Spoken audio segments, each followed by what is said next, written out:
warahmatullahi wabarakatuh. Perkenalkan, nama saya Naila Josia Rinaldi dengan NIM 2414010006. Di sini saya akan memenuhi tugas UAS dengan mata kuliah Metodologi Pendidikan dengan dosen pengampu Ibu Naila Hayati. Di sini saya menggunakan metode ceramah, diskusi, tanya jawab, dan didukung oleh media Dadu Games dengan mata pelajaran Al-Quran Hadis kelas 10 MA. Assalamualaikum warahmatullahi wabarakatuh. Waalaikumsalam warahmatullahi wabarakatuh. Apa kabar anak-anak ibu semuanya? Alhamdulillah baik, Bu. Alhamdulillah. Sebelum kita mulai pembelajaran, kita absen dulu ya. Ya, Bu. Yang pertama Feby, Saya, Bu. Rena, hadir Bu. Habibah, hadir Bu. Nabila, hadir Bu. Rani, Hadir, Bu. baik, alhamdulillah semuanya hadir ya. Ya, Bu. Pembelajaran kita hari ini yaitu bab 1 buku Al-Quran Hadis ya. Dibuka ya bukunya anak-anak. Di situ materinya tentang Al-Quran adalah wahyu Allah.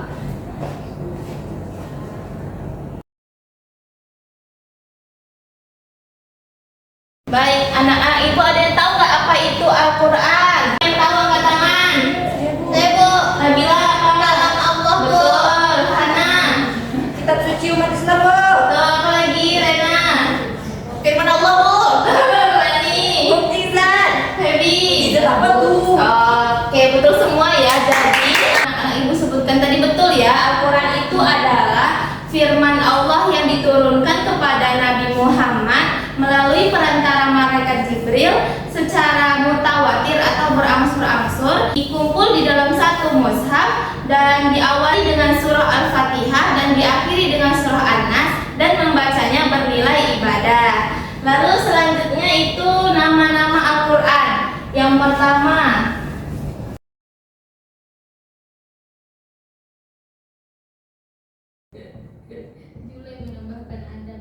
baik, nama-nama Al-Quran itu yang paling populer itu ada 5. Yang pertama yaitu Al-Quran, ini nama yang sering kita dengar ya. Yang kedua yaitu Alkitab. Alkitab ini seperti namanya yaitu kitab. Jadi Al-Quran ini bisa dinamakan sebagai kitab suci umat Islam.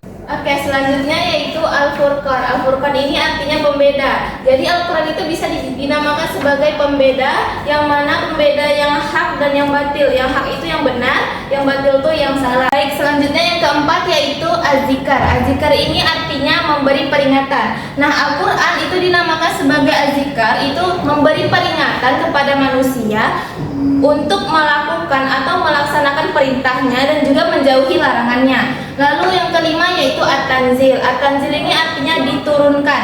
Nah, di mana Al-Quran ini diturunkan kepada Nabi Muhammad melalui perantara malaikat Jibril. Oke, tadi kan sudah kita pelajari tentang nama-nama Al-Quran. Selanjutnya itu Ibu akan menjelaskan tentang wahyu. Tadi Hana menjawab bahwa Al-Quran itu adalah wahyu Allah. Nah, jadi wahyu itu artinya ada banyak ya sebenarnya. Yang pertama yaitu bisikan. Bisa diartikan sebagai bisikan, bisa diartikan sebagai memberitahu secara samar. Ini melalui kepada Nabi Muhammad. Lalu perintah, wahyu juga bisa dikatakan sebagai perintah. Lalu ilham. Ilham itu yaitu dorongan di mana ini Allah yang langsung mendorong hati manusia untuk berbuat baik. Lalu intuisi ini seperti insting ataupun pikiran. Baik, sampai di sini apakah ada pertanyaan dari anak-anak ibu semuanya? Iya, Bu. Baik, ibu rasa sudah cukup paham ya dengan materi yang hari ini ibu sampaikan. Selanjutnya ibu akan membuat sebuah games yang dimana nama gamesnya Dadu Games. Nanti akan ibu bagikan anak-anak ibu menjadi 3 kelompok, yang dimana satu kelompok itu beranggotakan 2 orang. Nah, nanti kan perwakilan kelompoknya maju ke depan, lalu dadunya nanti dilempar kayak gini. Nah, angka yang di atasnya ini misalnya angka 5, maka cari soal atau cari amplop yang berangka 5, misalnya ini. Nah, nanti Ananda jawab ya, satu kelompok itu perwakilan cuma satu, jadi 3 orang yang maju nanti ke depan. Baik, ibu bagikan ya kelompoknya. Kelompok pertama itu Nabila dengan Rani, kelompok 1. Kelompok kedua Feby dengan Habibah. Kelompok ketiga Hana dengan Rena. Nah, silahkan bergabung ke kelompoknya masing-masing ya. Baik, Bu. Sebutkan ya, yang kelompok 1 maju ke depan, perwakilannya siapa? Rani. Nah, ini dilempar ya. Nah. Nomor 5, berarti ambil amplop yang nomor 5. Baik. Selanjutnya kelompok 2.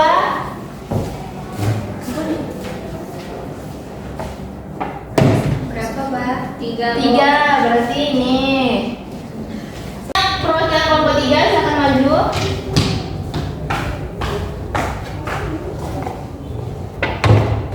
Nomor 6, berarti ambil kelompok 2. Masih, Bu. Iya. Baik, silahkan anak-anak ibu untuk mendiskusikan jawaban dari pertanyaan yang tadi. Yang menjawab ke depan nanti teman sebelahnya ya, teman satunya lagi. Oke, silahkan.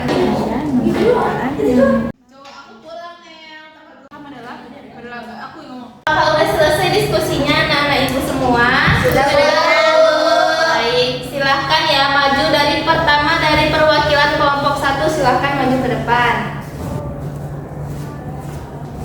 Dari berbagai nama Al-Quran, mana yang menurutmu paling menggambarkan fungsinya saat ini? Jadi menurut saya nama Al-Quran yang paling menggambarkan fungsinya saat ini itu yaitu Al-Furqan, Bu. Karena Al-Furqan ini artinya kan membedakan antara yang benar dan yang salah. Di zaman saat ini itu banyak informasi yang simpang siur ataupun hoax yang sulit untuk dipercayai. Jadi manusia membutuhkan pedoman untuk menentukan batasan mana yang salah, mana yang benar. Oke, selanjutnya perwakilan dari kelompok 2 silahkan maju ke depan. Bacakan pertanyaan dan jelaskan jawabannya ya. Baik, di sini pertanyaannya, mengapa Al-Quran disebut Al-Furqan? Nilai apa yang terkandung dalam nama tersebut?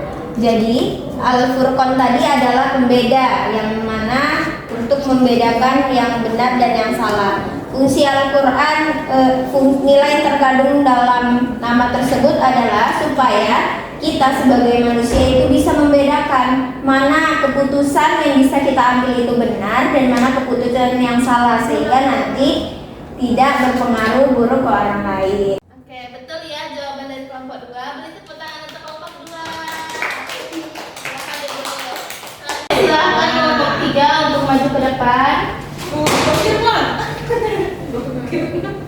Oke, bacakan soal dan jelaskan jawabannya ya.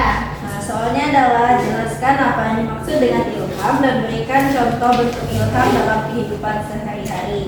Nah, ilham adalah dorongan yang ditanamkan kepada hati manusia untuk melakukan kebaikan dan menjauhi keburukan. Contohnya seseorang yang tergerak hatinya untuk bersedekah. Oke, betul ya. Beri tepuk tangan untuk kelompok 3. Nah, ya cukup sekian pembelajaran kita pada hari ini. Ibu tutup dengan membacakan hamdalah. Alhamdulillahirabbil alamin dan doa kafaratul majelis. Subhanallahumma wa bihamdika asyhadu an la ilaha illa anta astaghfiruka wa atubu ilaik. Assalamualaikum warahmatullahi wabarakatuh.